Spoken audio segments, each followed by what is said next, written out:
At 4 a.m., in a quiet college town, 4 young lives ended silently. No screams, no broken doors. No one knew it was happening until the sun rose. The house on King Road looked ordinary. It looked safe. Laughter, music, unlocked doors, everything normal. But inside, everything had changed forever. 4 students, 6 rooms, 1 killer, and a mystery that would grip the nation. This case would leave parents afraid, students anxious, and investigators chasing shadows. How does someone walk into a home full of people, kill 4 of them, and vanish without being caught? Tonight, we're going to tell you the story, every detail, every fear, every moment leading up to the night that Moscow, Idaho, would never forget.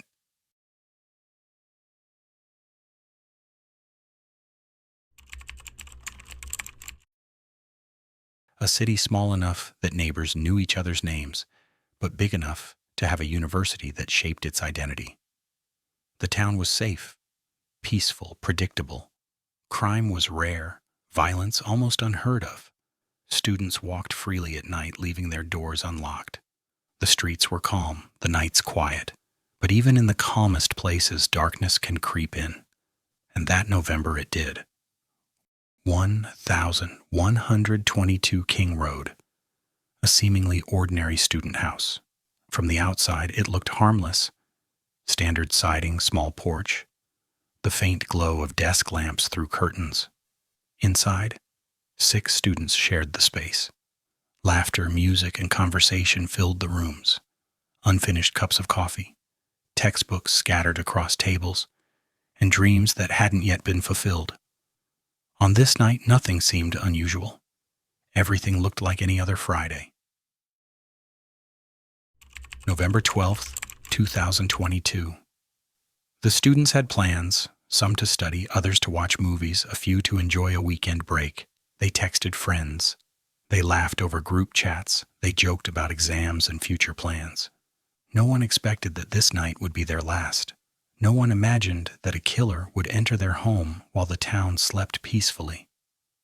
It was the last night of normalcy, and it would never return. The hours crept slowly. Around 4 a.m., the first and only whispers of horror began.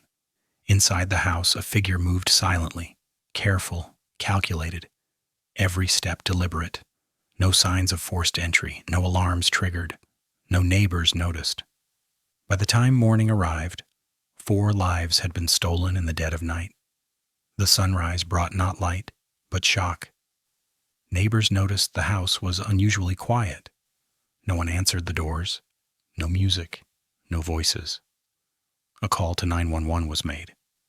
"Someone is unconscious," the caller said. When officers arrived, they found not unconscious students, but 4 brutally murdered young people in the home they thought was safe. Investigators were stunned. No sign of a break-in, no struggle in the hallways. The bedrooms were left undisturbed. Everything about the scene was chilling. Every detail seemed controlled, almost clinical. The killer had carefully chosen their victims, knowing exactly how to enter, attack, and leave without immediate detection. It was a nightmare for a town that prided itself on safety. By noon, the news had spread. The university was on lockdown. Parents called frantically. Friends were terrified. The killer was still out there, invisible, unknown, unstoppable, at least for now. The questions began immediately. Who did this? Why them? And how could anyone commit such a crime in a place so small, so safe? No answers came at first. Only fear. Only silence. Only chilling thought that this tragedy could happen anywhere, even in the quietest college town in America. By the time officers arrived at 1122 King Road, the quiet college town of Moscow, Idaho, had already woken to an unsettling rumor. Neighbors whispered, curious glances were exchanged across the street, and the small cluster of students living nearby were frozen in fear. Inside the home, the scene was chilling. 4 students lay lifeless, no signs of forced entry, no visible struggle. The house was eerily intact. Detectives immediately knew this was not an ordinary crime. This was something calculated and terrifyingly precise. The first task was simple in theory: secure the house. Police blocked the streets, cameras were rolled out, forensic tents erected to protect the crime scene. Every officer knew they were walking into something unprecedented. Even seasoned detectives whispered among themselves, "This isn't just a student house, this is a puzzle." No one could predict how deep the investigation would go, and no one knew how many secrets the house held.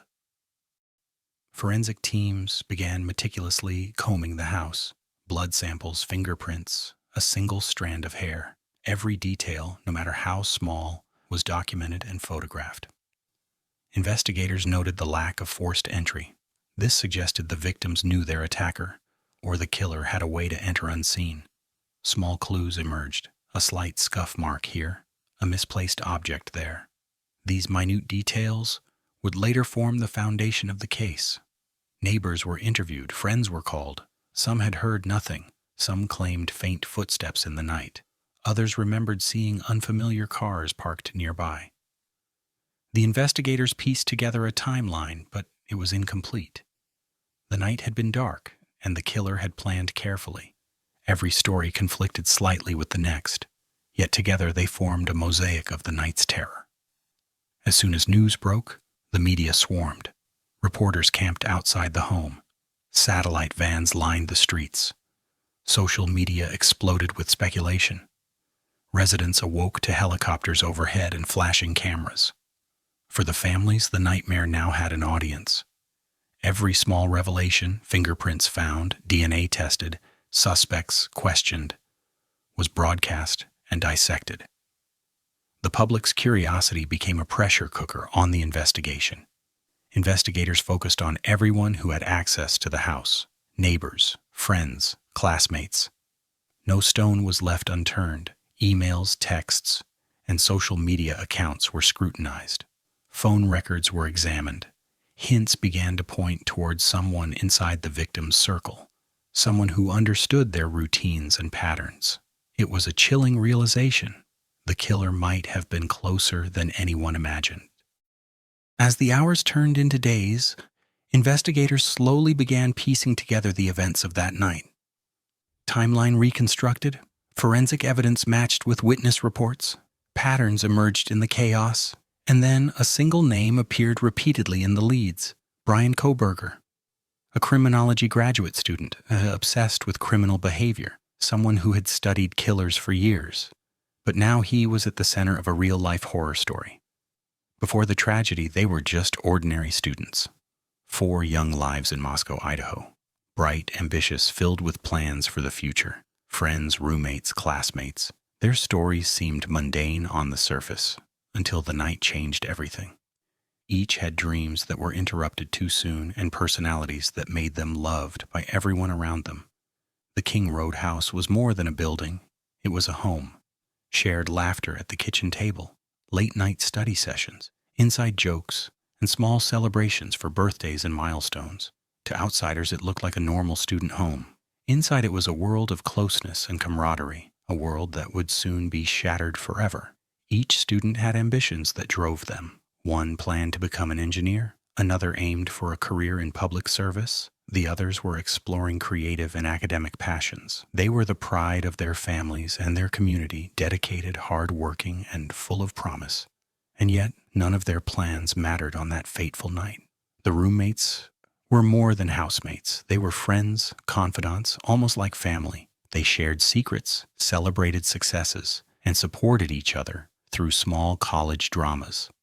Neighbors described the house as warm and inviting, a place where laughter was constant and the doors were always open. This closeness would later make the investigation even more heartbreaking.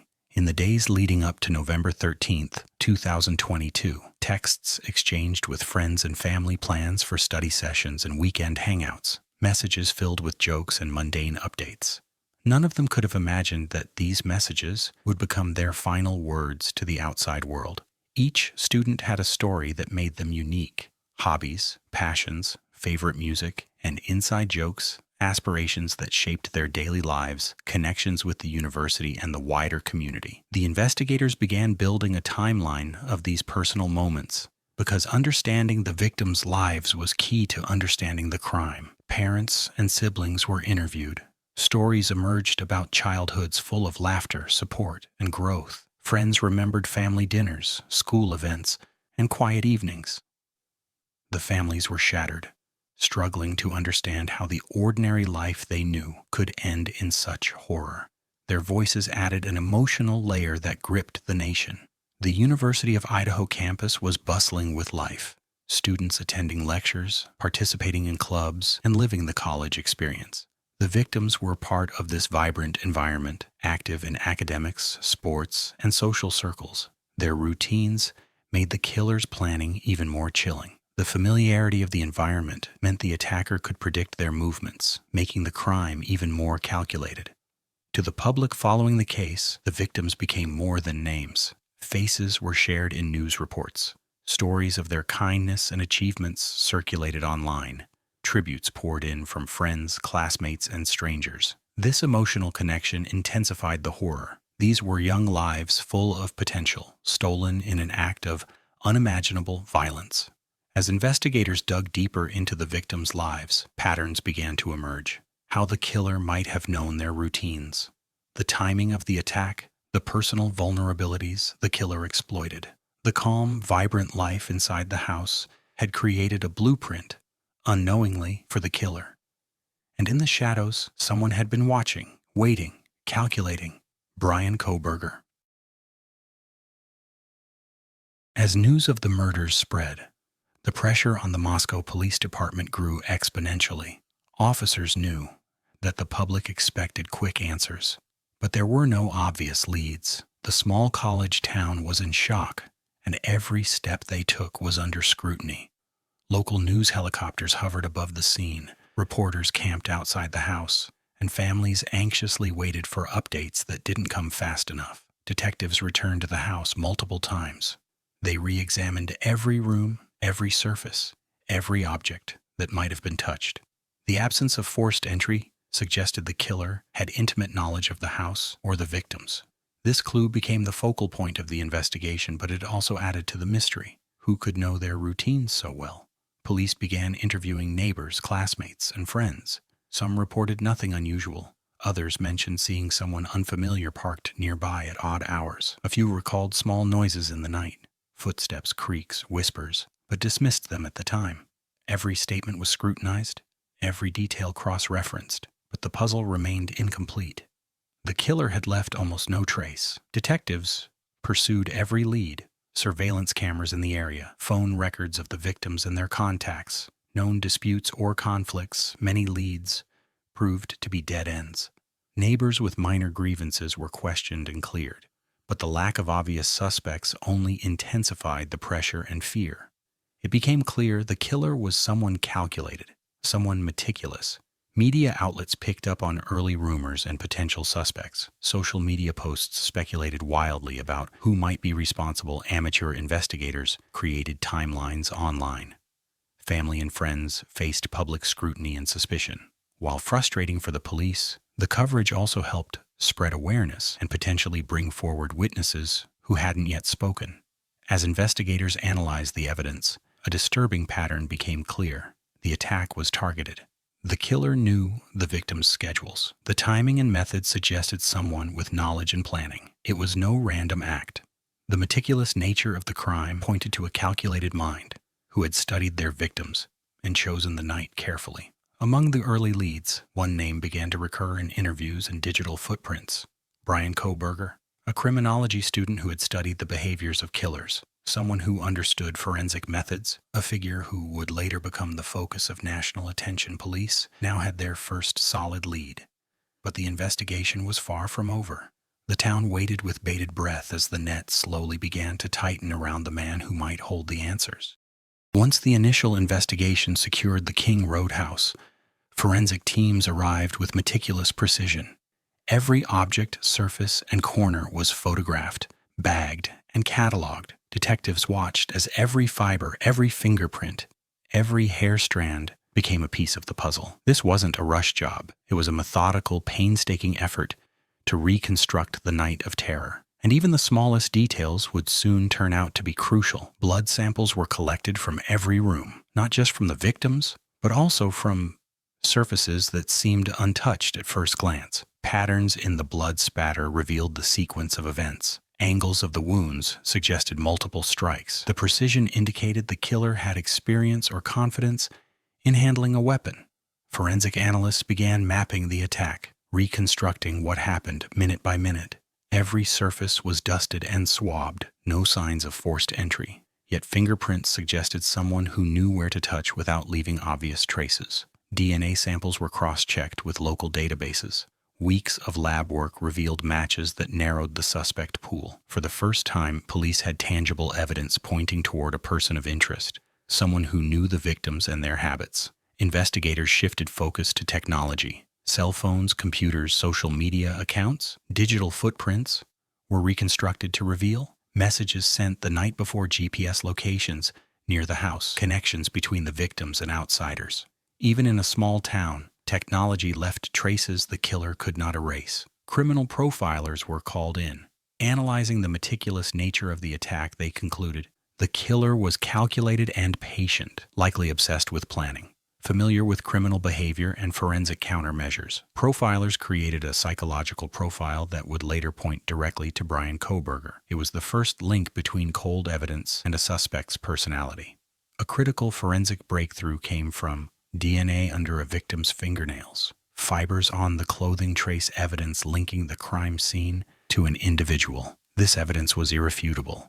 It was the first concrete tie between the killer and the crime. Detectives knew that if this evidence held up in court, it could change the entire trajectory of the investigation. Using the forensic findings, detectives began to reconstruct the timeline. Time of entry, sequence of attacks, movement of the killer throughout the house.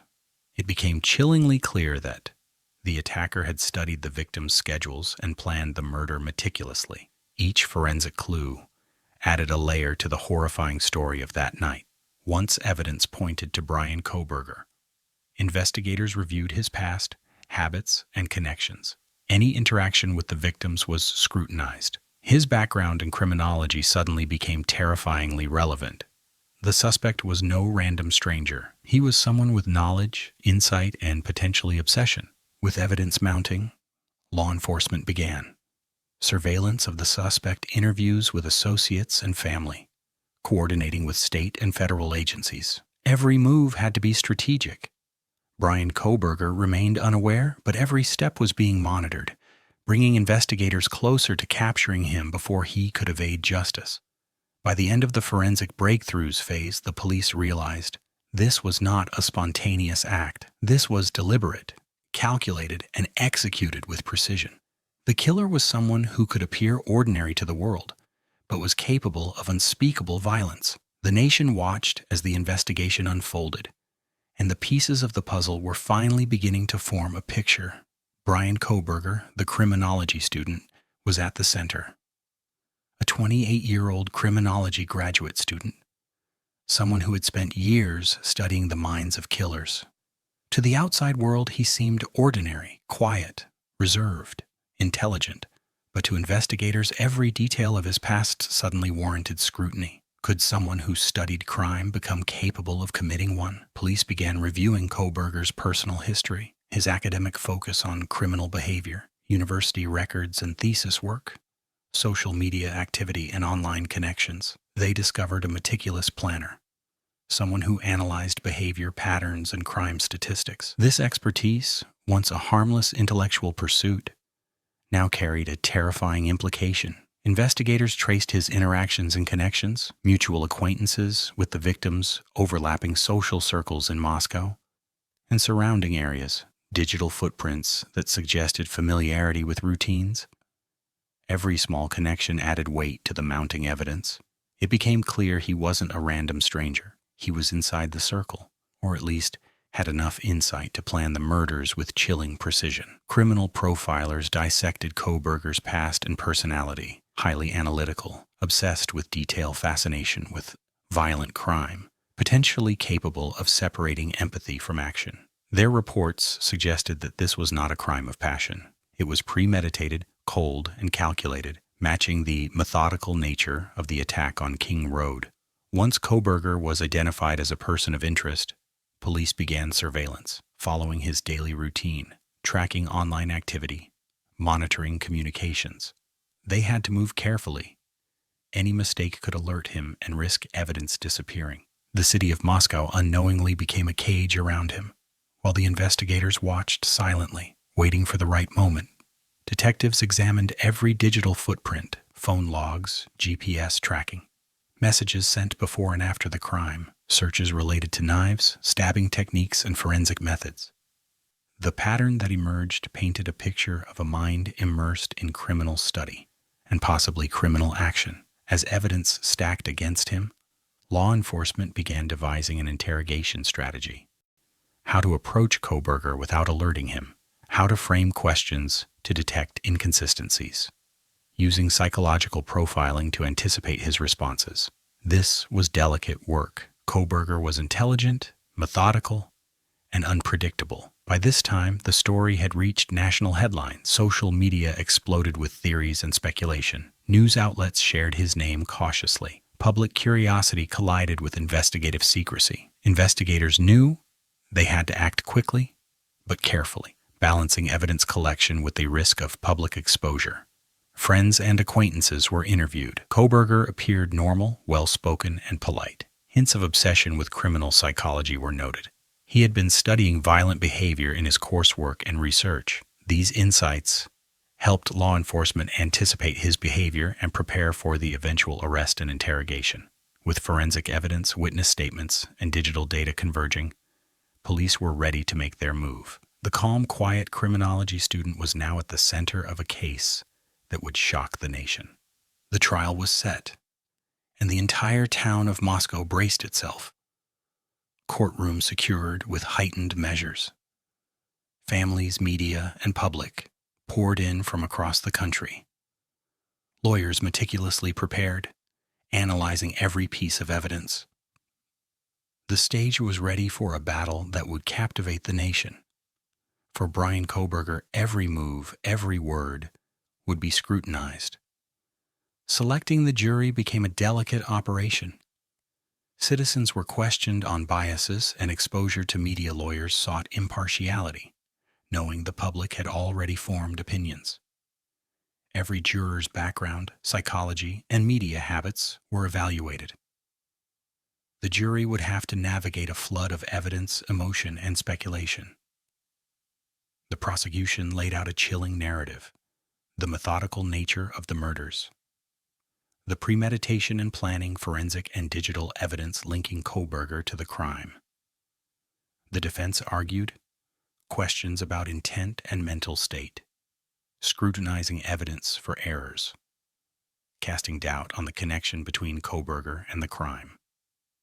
The courtroom was tense. Every word carried weight, every reaction magnified. Forensic experts took the stand. DNA analysis, fingerprints, and fibers, blood spatter patterns reconstructing the sequence of events, digital evidence tracing Kohberger's movements and online activity. Each testimony built the narrative. The murders were not random. They were calculated. The jury was left absorbing every detail, visualizing the horror that had taken place. Family, friends, and neighbors recounted the victim's last days. Small habits and routines, interactions that now seemed ominous in retrospect. The emotional weight of these testimonies added a personal dimension to the evidence, humanizing the victims and showing the devastating impact on their loved ones. Criminal psychologists and forensic specialists explained the behavioral profile of the killer, how patterns in the crime scene matched Kohberger's profile, predictable traits of methodical, obsessive offenders. Their expert insight helped the jury understand the psychology behind the murders, adding a chilling lens to the courtroom proceedings. Outside the courtroom, national media covered every day of the trial. Social media exploded with theories and commentary. Citizens debated motives, evidence, and justice online. Families faced unwanted attention, and the town of Moscow became a symbol of fear, curiosity, and tragedy. The media frenzy influenced the courtroom indirectly, keeping pressure on both prosecution and defense. The defense worked tirelessly to create reasonable doubt, questioning the accuracy of forensic analysis, highlighting potential procedural errors. Presenting alternative interpretations of digital evidence, Kohberger remained composed. But the courtroom drama painted a stark contrast between the accused and the lives lost. Every day of the trial elicited strong reactions. Families of the victims sat in silence, fighting back tears as evidence of their loved ones.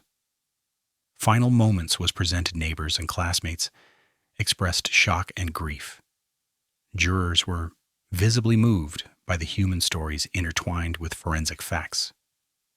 The nation watched, captivated by both horror and human emotion.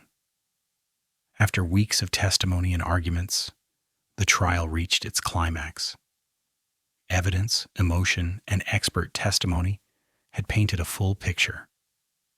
The jury retreated to deliberate, carrying the weight of a decision that would affect not only the accused but the entire community. Outside, media coverage speculated. What would the verdict be? Could justice truly be served for 4 lives stolen? The tension was palpable as every corner of Moscow and millions nationwide waited for the final judgment. After weeks of testimony, the jury finally retired to deliberate. Hours turned into days. Every piece of evidence was debated. Emotional weight of the victims' stories loomed over every decision.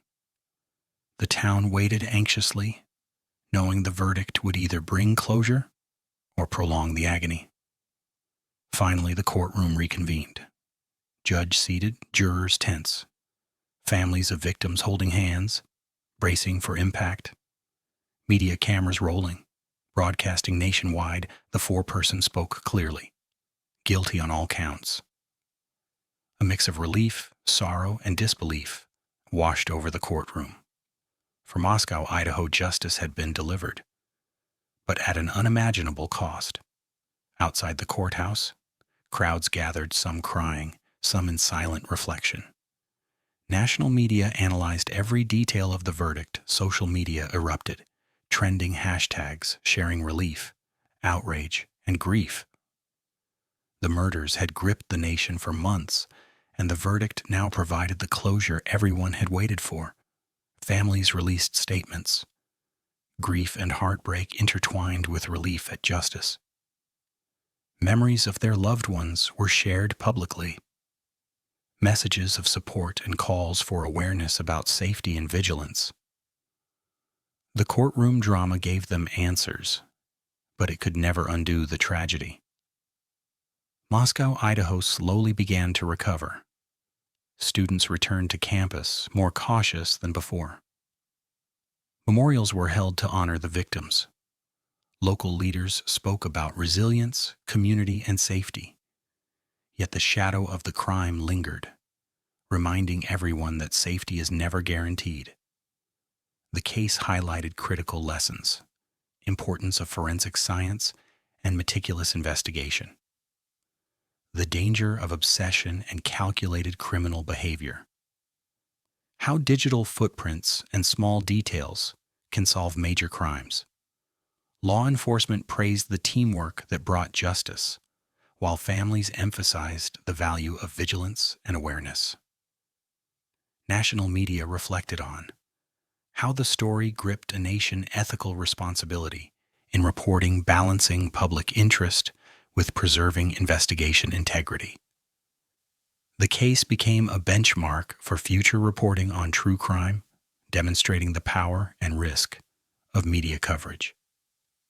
Kohberger received a life sentence without parole, ending any hope for freedom. Courtroom reactions varied, some relieved, some shocked. By the cold demeanor, legal analysts discussed the implications for criminal justice and profiling. Families expressed cautious closure. Justice had been served legally, but the scars of loss remained. The victims' stories were memorialized, scholarships and foundations established in their honor, community events held to celebrate their lives. Families shared personal memories, keeping their spirits alive. Their lives, though cut short, were not forgotten. The Idaho Student Murders left a permanent mark. A small college town reminded of vulnerability law enforcement, validated for perseverance and skill. Nation reminded of the fragility of life and the consequences of obsession. And as the dust settled, Moscow, Idaho, and America reflected on the story of 4 lives stolen, a killer caught, and justice, finally, served. The case became more than headlines. It became a lesson in vigilance, empathy, and the relentless pursuit of truth. As the courtroom emptied and the final gavel fell, Moscow, Idaho, slowly began to exhale. 4 young lives, so full of promise, had been stolen in a single night of unimaginable horror. Yet, through the tireless work of investigators, forensic scientists, and the unwavering pursuit of justice, the truth had emerged. Bryan Kohberger, a man who had studied crime for years, now faced the full weight of the law for the life he took. But justice, as cold and precise as the courtroom's verdict, cannot erase the memories of the victims, cannot fill the void left in the hearts of families, and cannot restore the innocence of a small, grieving town. The Idaho Student Murders remind us of a truth that is both simple and chilling. Evil can hide behind the most ordinary faces. Danger can lurk where we least expect it. Every detail matters, every observation can make a difference, and sometimes justice only comes through relentless determination. We honor the lives of those lost, not just as victims, but as individuals with dreams, laughter, and stories that mattered. Their lives were brief, but their impact on this community, and indeed the nation, will never be forgotten. And yet, even as the case closed, the questions linger. How many other tragedies could be prevented by awareness? How often do we overlook the warning signs in our everyday lives? What does it take for justice to prevail when evil hides in plain sight? These are questions we must carry with us, lessons etched into the memory of every person who followed this story. So as we leave the town of Moscow behind, we remember not only the darkness but the light that shone through the investigation, the resilience of families, and the dedication of those who refused to let the story remain unsolved. The Idaho Student Murders are more than a headline. They are a lesson in vigilance, humanity, and the enduring pursuit of justice. And though the tragedy will never truly fade, the courage, the work, and the memory of those 4 young lives remain a beacon, reminding us that even in the darkest nights, truth can still prevail. If this story moved you, made you reflect, or reminded you of the fragility of life, don't forget to like, subscribe, and turn on notifications so you never miss another in-depth true crime story, because the search for truth, justice, and understanding is never truly over. Stay vigilant, stay aware, and remember, the stories we tell are more than entertainment. They are reminders of what is real and what could happen when darkness goes unchecked.